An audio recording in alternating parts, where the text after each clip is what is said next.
Hi, good evening, everybody. My name is Laura Dominguez. I'm the clinician for the Hope Collaborative. Now, by a show of hands, have any of you guys ever heard of what we do and who we are? No? Okay. I'll just give you a little bit of overview. So we are the Child Abuse Prevention Council of Riverside County. So we go out into the county and we educate the community on how to prevent child abuse through education. And through education, we are building positive parenting skills.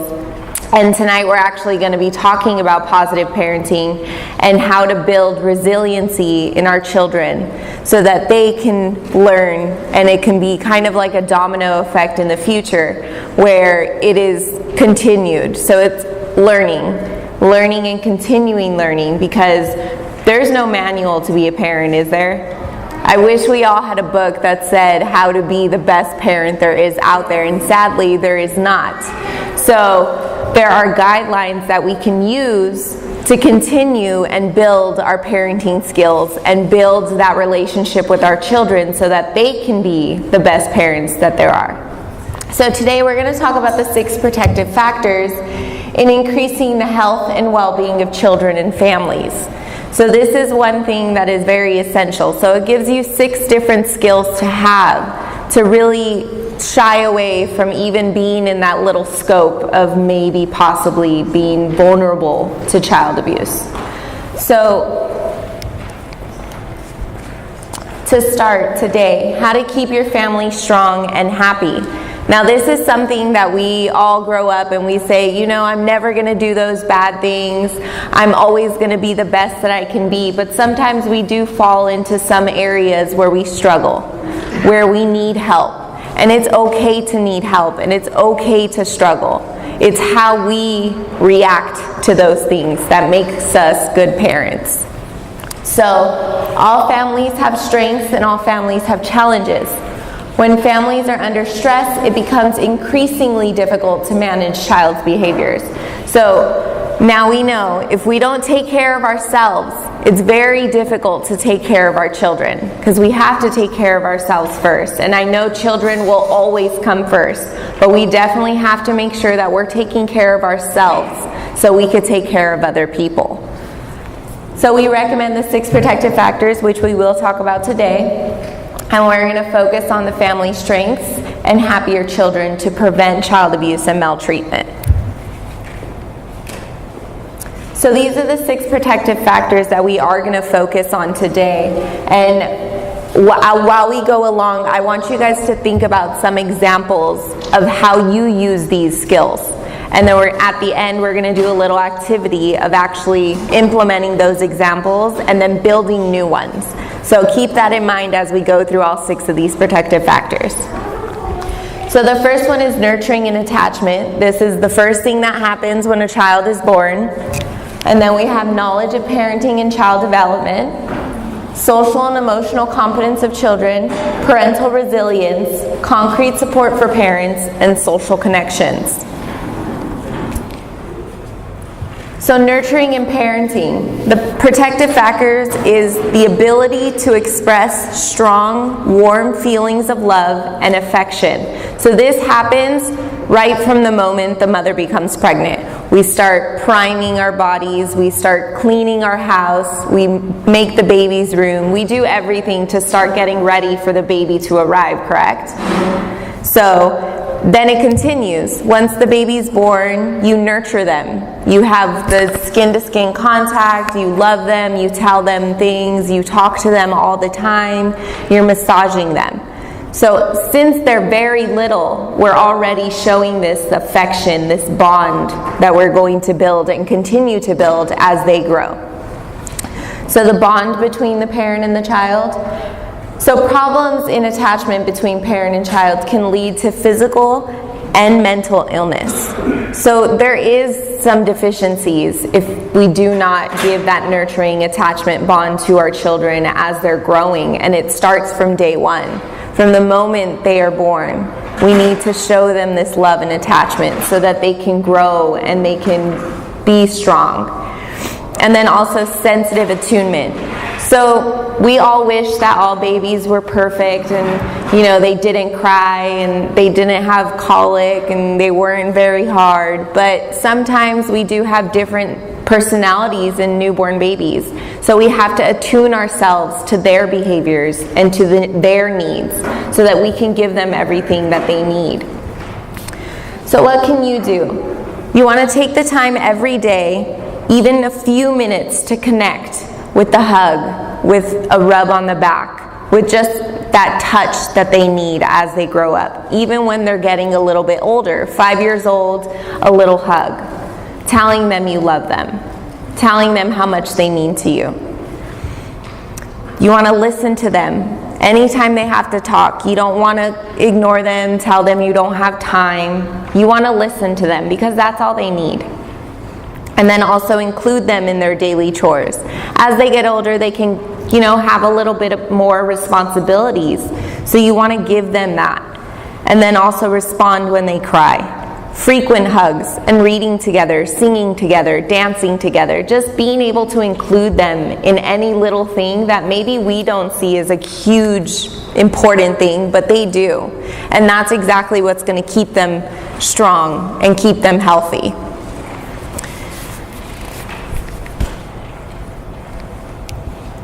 So the next one is the knowledge of parenting and child development. So we all wish that babies were just all the same. We've already gone through that. But we also wish that through generations it stayed the same. And that's also something that we wish was there, but it's really not. So as generations go by, things change. And we need to change with the generations, with the culture, with what's going on outside in society, so that we can attune and we can build our children in that way.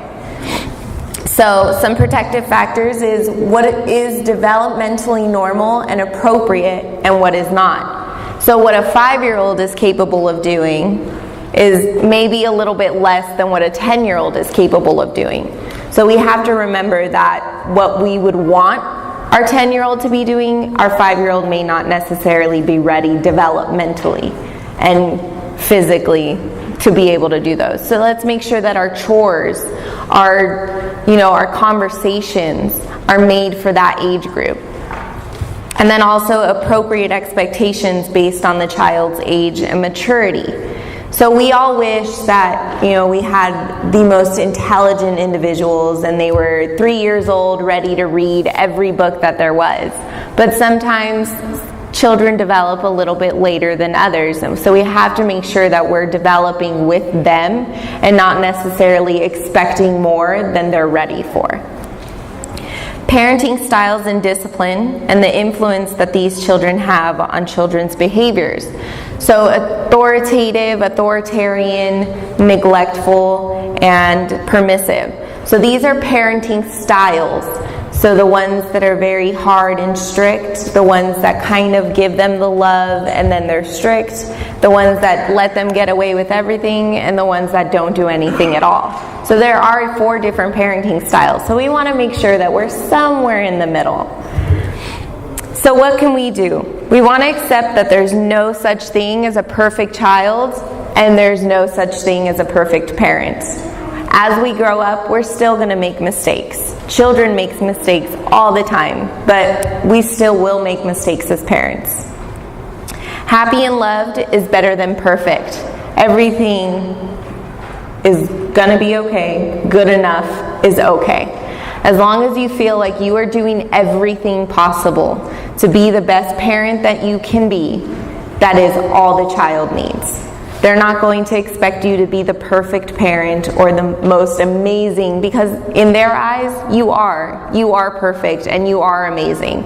Even if you make mistakes, just continue and build on it so that they see that, and it's okay that they see those things. It's okay that you guys make mistakes, because if you make mistakes and you build upon it and you change and you make the right corrections, they're going to see that, and they're going to see that you're trying, because good enough is okay. You do not have to be perfect. Observe your child and learn what he or she can really do, not just what you want them to do.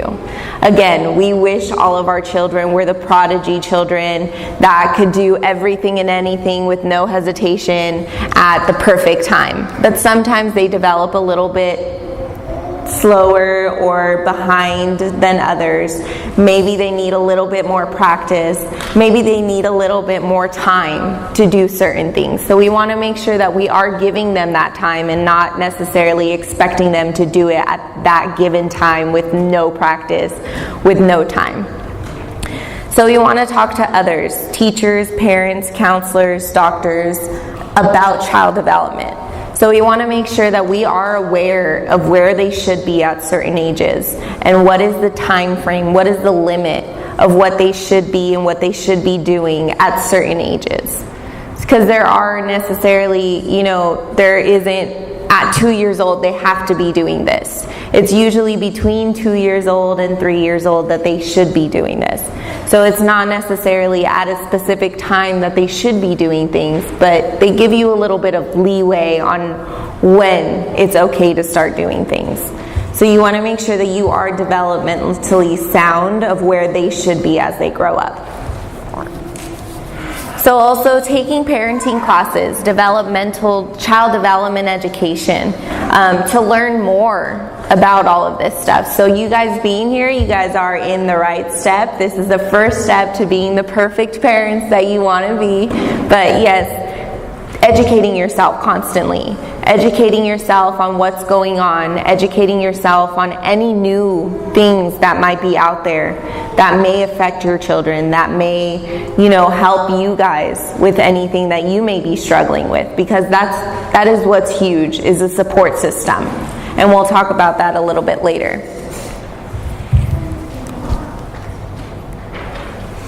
So, social and emotional competence of children. So your child has positive feelings about self and can empathize with others. So this is something that we definitely want to build our children with. Show them empathy. Teach them empathy. Show them how to be empathetic towards others, because that's how they're going to be sound and positive individuals. Feel capable of doing things and willing to try new things. So encouragement. Encourage your children to try new things. Encourage them to do what they don't think is possible. Really tell them that they can do anything that they put their mind to, because that's what's going to keep them developing and being positive in life. Self-regulate your own emotions. So make sure that you're keeping your emotions in check so that they can see that and they're not having anger outbursts or anything like that. So you keeping your emotions in sound and in check is what's going to help them develop emotionally as well. So you want to communicate. Really encourage them to communicate their feelings. Communicate how they're feeling on a daily basis. Talk to your children about how their day is, how they're doing in school, how everything is going. Every little part of their life you should really be involved in, so that they are open to communicate about their feelings and what's going on in their lives. Have friends, engage in groups, resolve problems. So teach your children how to problem solve. Teach your children that having friends is good. It's going to develop them outside of just the home. It's going to keep them creative. It's going to keep them with the imagination. So it's really good to have that social ability, to have a positive self-image and self-esteem. You want to make sure that your children are learning to how to play with others, how to communicate with others. And they also want to communicate the empathy, the feelings, the emotions that are going on in their lives. So what can you do? You want to allow your children to express emotions without judgment. You want to establish routines and rules. Having routines and rules in your home is going to keep everything in line inside and outside of your home. So they'll know the rules, and whatever rules you have in your home, expect them to have them outside of your home as well. Clarify the difference between feelings and behaviors. It's okay to be mad, but hitting is not okay. So having emotions is great. Having them express their emotions is great. Having them express them in positive ways is how it should be, instead of, I'm mad, so I'm going to hit somebody. I'm mad, so let's talk about it, is how it should be. Engage children in problem solving, so ask them, how are we going to solve this? Have them really process this and have them solve it themselves, so you're not giving them the answer. Because in the future, they're going to expect you to give them the answer and solve their problems for them. So we want to make sure we're developing that for them so that they can develop it in the future. Teach them empathetic thinking. I wonder what blank was feeling. So when it comes to bullying, which is huge in our community right now, our county, the entire Riverside County, bullying is huge. We want to make sure that we're teaching our children, well, if this little boy is making fun of another, how do you think this other boy feels, the one that's getting made fun of, the one that's getting hit? We want to make sure that we're showing them empathy in a real life situation so that they can put themselves in the other person's shoes so that it doesn't happen.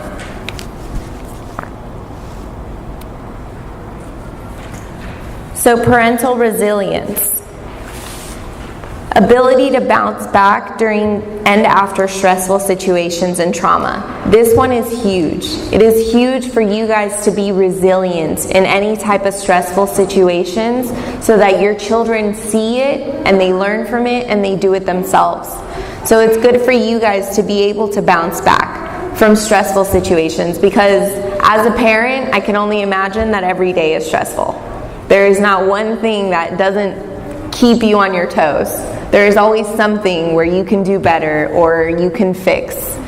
But it's really good to have that ability to bounce back. So you're able to maintain a positive attitude, solve problems, and manage challenges.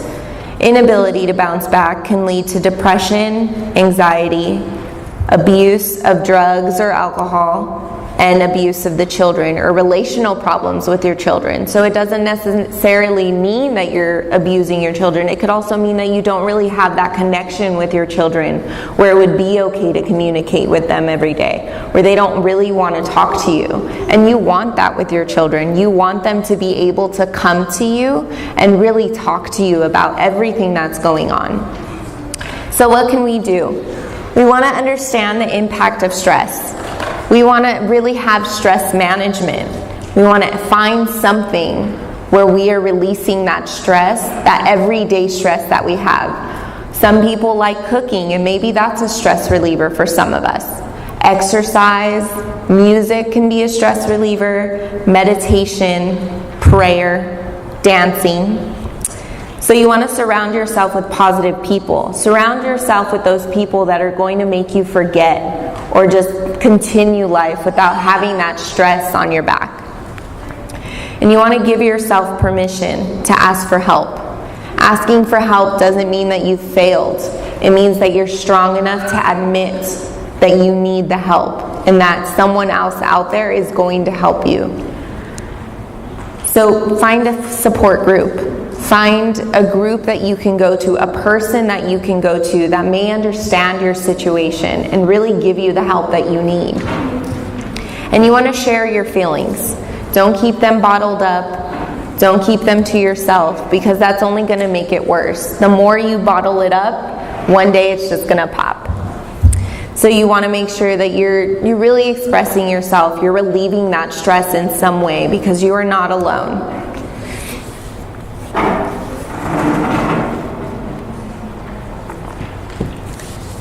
So concrete support for parents. Does your family know where to get their basic needs met? Riverside County is large. It is very, very big. And there are so many different areas that we can go to and places that we can go that we don't even know exist. And that's really sad. But there are different people out there that we can go to get these answers, these resources.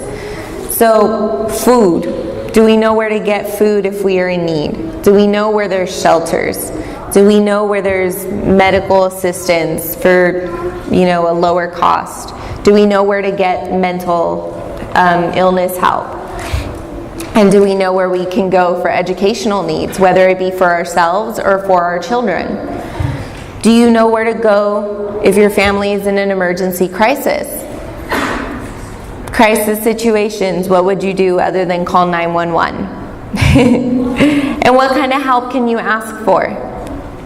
Why don't we ask for help other than the hesitation of admitting that we need the help? So what can we do? We want to make a list of people or places you can call for different needs, because sometimes mom and dad need a day out, a night out, so you leave your children with a babysitter, an aunt, an uncle, someone that can watch them. And we want to make sure that not only do the children know who to call if something happens, but that person that is watching our children knows who to call if something happens. So make a list, leave it on your fridge, leave it in a notebook, or have it in your child's room so they're constantly memorizing it, reading it, so they know who to call, they know where to go.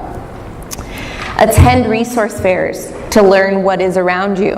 In Riverside County, we have one almost every week, probably, and they're in different subjects, resource fairs. They have so many different areas where you can go and get that information that we didn't even know existed.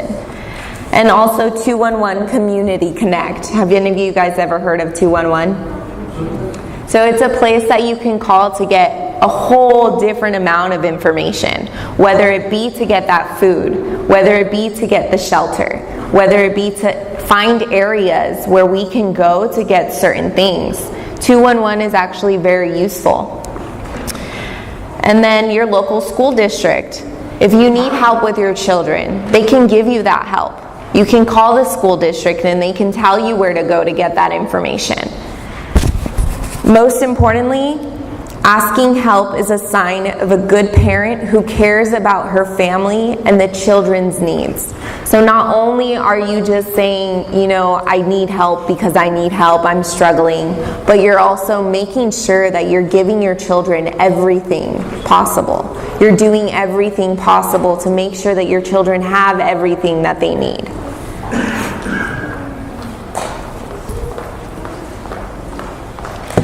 So the last one is social connections. So as I said before, this is the most important, and this is what's really going to push you to be the best parent that you can be, is to have that social connection. So protective factors would be your friends, your family, your neighbor, your community, the people that you work with. Social connections can have more than one form. There's certain people that you call when you are struggling emotionally, when you're just having a bad day and you need to vent and you just need to talk to somebody to release that stress. Then there's other people that you go to for information. And spiritually, you guys all came from the mosque across the street, correct? So there you are. There's your social connection, your spiritual social connection. And I'm sure some of you guys coming here have built friendships, have built what you consider family. You have built those individuals who you consider family. So you built that strong social connection where you can go to them for more than just one thing. So some risk associated with the lack of social connections are disengagement from parenting, parental depression, anxiety, anger, isolation, some marital or relational problems, increased risk of child abuse. So I don't know if you guys really realized, but the lack of all of these can lead to increased risk of child abuse. And I know none of us can even think twice about that thing because we would never do that to our children. But if we do put ourselves in these situations, it can leave you vulnerable to somehow include your children in child abuse cases. And that's not what we want. We want to keep our children safe. We want to keep their well-being positive. So what can we do? We want to participate in community-based activities like entering into the school district, PTA. We want to go to these health fairs. We have play dates. Our children go to the same school, so now they've built friendships where they hang out afterwards, where they go to each other's house for dinner, where now that they're friends, the parents have built friendships. So also family game nights, or join a parent support group based on commonalities.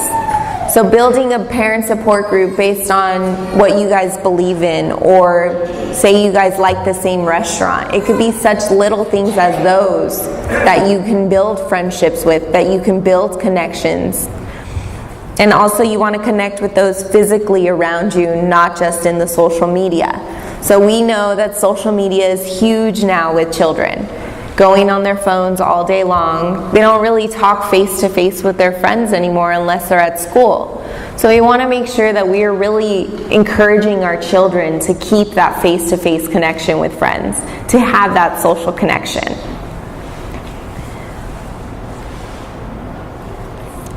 So I do have a little video for you to kind of show you what it is to have all of these things with our children. That children are attuned, they do realize what's going on, and they do see that when you're angry, they can grow angry too, especially babies. When you're sad, they feel that emotion, and it continues through life. That when you're angry, they'll start learning how to be angry, and they'll show that anger as well. And it may not be in the same way, but they are very attuned to their parents. Babies this young are extremely responsive to the emotions and the reactivity and the social interaction that they get from the world around them. This is something that we started studying 30, 40 years ago, when people didn't think that infants could engage in social interaction. In the still face experiment, what the mother did was she sits down and she's playing with her baby, who's about a year of age. I'm like a girl. Oh. And she gives a greeting to the baby gives a greeting back to her. Yeah. This baby starts pointing at different places in the world, and the mother's trying to engage her and play with her. They're working to coordinate their emotions and their intentions, what they want to do in the world. And that's really what the baby is used to. And then we ask the mother to not respond to the baby. The baby very quickly picks up on this. And then she uses all of her abilities to try and get the mother back. She smiles at the mother. She points because she's used to the mother looking where she points. The baby puts both hands up in front of her and says, "What's happening here?" She makes that screechy sound at the mother, like, "Come on, why aren't we doing this?" Even in this 2 minutes, when they don't get the normal reaction, they react with negative emotions, they turn away, they feel the stress of it. They actually may lose control of their posture because of the stress that they're experiencing. Okay. I'm here. And what are you doing? Oh, yes. Oh, what a big girl. It's a little like the good, the bad, and the ugly. The good is that normal stuff that goes on, that we all do with our kids. The bad is when something bad happens, but the infant can overcome it. After all, when you stop the still face, the mother and the baby start to play again. The ugly is when you don't give the child any chance to get back to the good. There's no reparation, and they're stuck in that really ugly situation. So hopefully that 2-minute video kind of just put everything together and kind of made sense a little bit about everything that I talked about in those 30 minutes. In those 2 minutes, everything just came together and made more sense. So we're actually going to do a little bit of an activity, and you guys can either do it just out loud, or we can do it on our papers, and then we can pick and choose some individuals that want to be brave and just give those examples that we've talked about. So as I said in the beginning, I wanted you guys to really think about some examples of how you guys have utilized these things that we talked about. So if anyone is brave enough, they can either write it down, or they can just raise their hand and let me know what their examples are. So the first one is, what are some examples of nurturing and attachment that you have used in your families as your children have been growing up?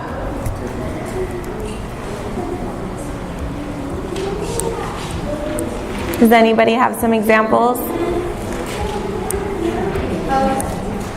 Hugs. So were they older? Were they babies? Started as babies. Good. So you still do that with your children? Does she still hug you guys when she drops you off at school? Yeah. Did you have one, sir? Yes. Play. Yes, play with the baby. So we all have that little thing where we start talking in a baby voice, and it's something that just comes naturally and we don't really stop it from happening, but it just happens. We don't know where or how. It just happens. So yes, playing with them a lot. Yes.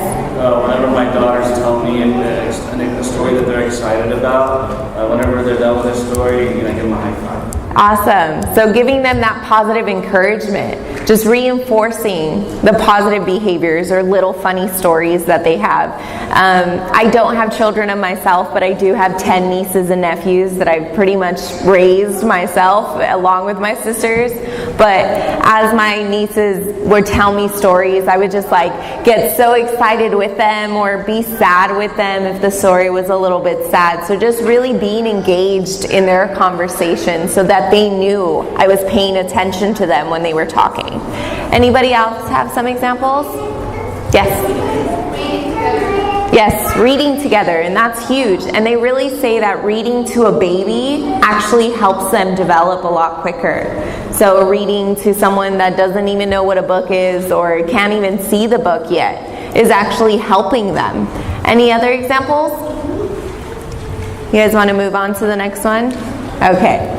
So the next one is how I prepared myself in the knowledge of parenting and child development. So when you guys had your first child, how did you prepare for that baby to come?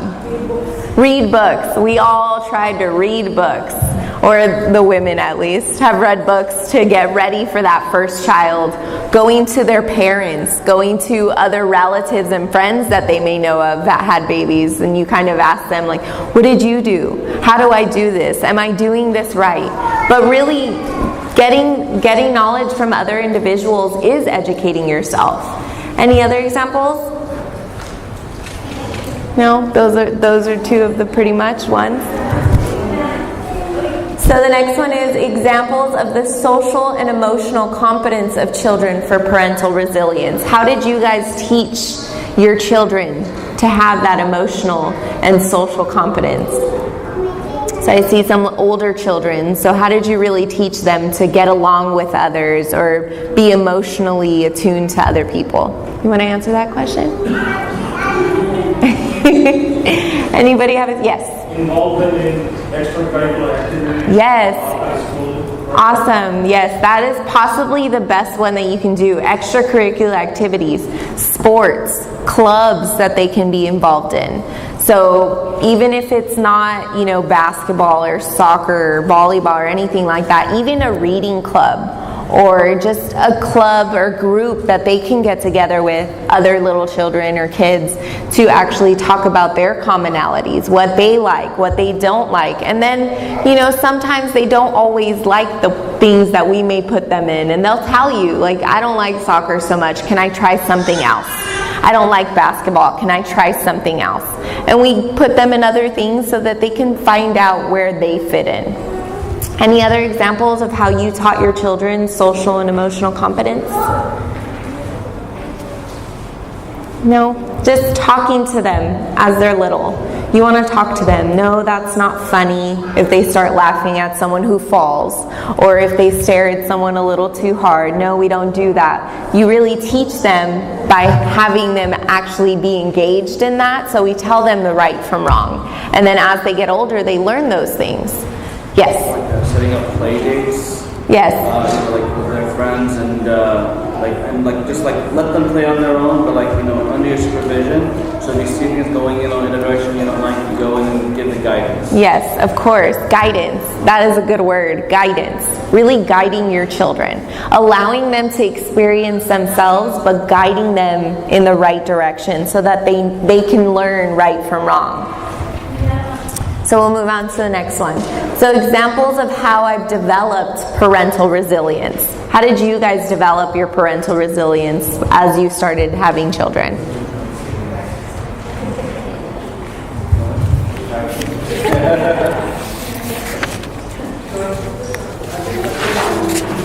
I'm sorry? Patience is the key. Yes. Patience is a huge key when it comes to being a parent. You can't expect them to know it at that moment. If they make one mistake, they're going to make many mistakes. You just have to be patient and hope that every time you tell them no, or every time you tell them it's not okay, that one time it's going to click in their minds and they're not going to do it again, or they're going to change it and do stuff. So yes, patience is key in resiliency for parents. What was that?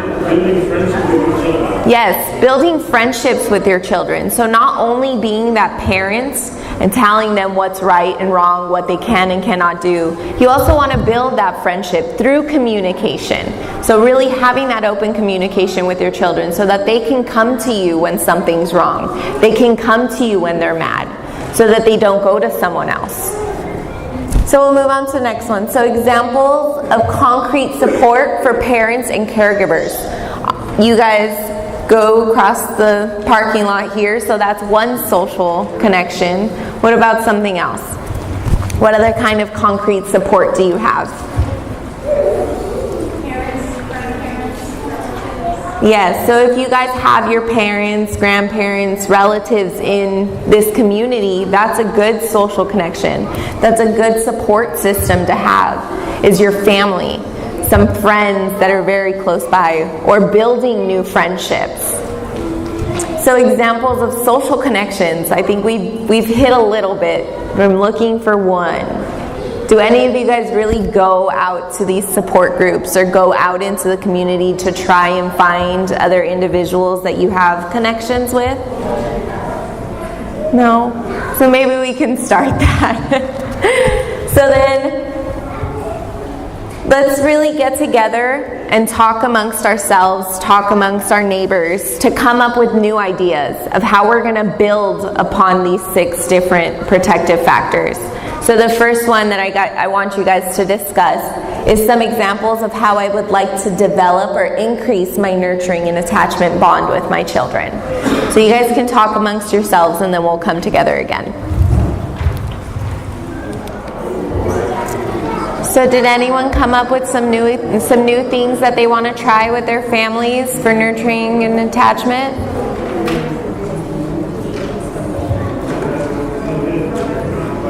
No? Nothing? How about dancing? Or having your children read to you so you can kind of help them develop along with you really seeing where they're at so you can help them more. Dancing, singing, what was that? Good, so I'm glad you do that. Let's have everyone else do it. And then what about playing their games? So one thing that children are very good at is making their own games in games that are already there. So let's allow them to just play the game that they want to play. Let's allow them to create games. So even if it's like a family day where you guys say, today you're going to make up a game and you're going to teach us all how to play. So that would be your nurturing and your bond attachment. So what about some examples of how I would like to increase my knowledge on the development of children? Reading books on that topic. So whether it be with your children, with your husband, or by yourself, just reading, educating yourself even more, because we can never learn too much. Some examples of how I would like, some examples of how to develop or increase my child's social and emotional development. So what can we do to develop it more? What is something that you guys didn't do before that maybe you're going to try now?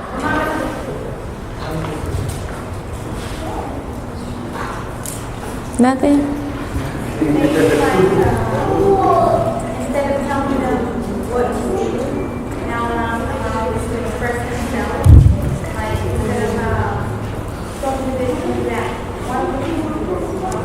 Yes, so really changing the way that we approach our children. So sometimes we do have those moments where it's, go clean your room because I said so, go clean your room right now. Really ask them, why don't you want to clean your room? What is keeping you from cleaning your room right now? And really talking to them and trying to process what their mind is thinking. What are they thinking? Why are they stopping from doing these things? And then lastly, examples of ways or things to develop a social network. So what are some ways that we can really encourage our children to develop their own social network? Or what are ways that we can develop our own social network above what we already have? Maybe involve them in new things. Having them try something new. Having you guys try something new so that they can try something new. Because if you show them that it's okay, they're going to be way more willing to do it themselves.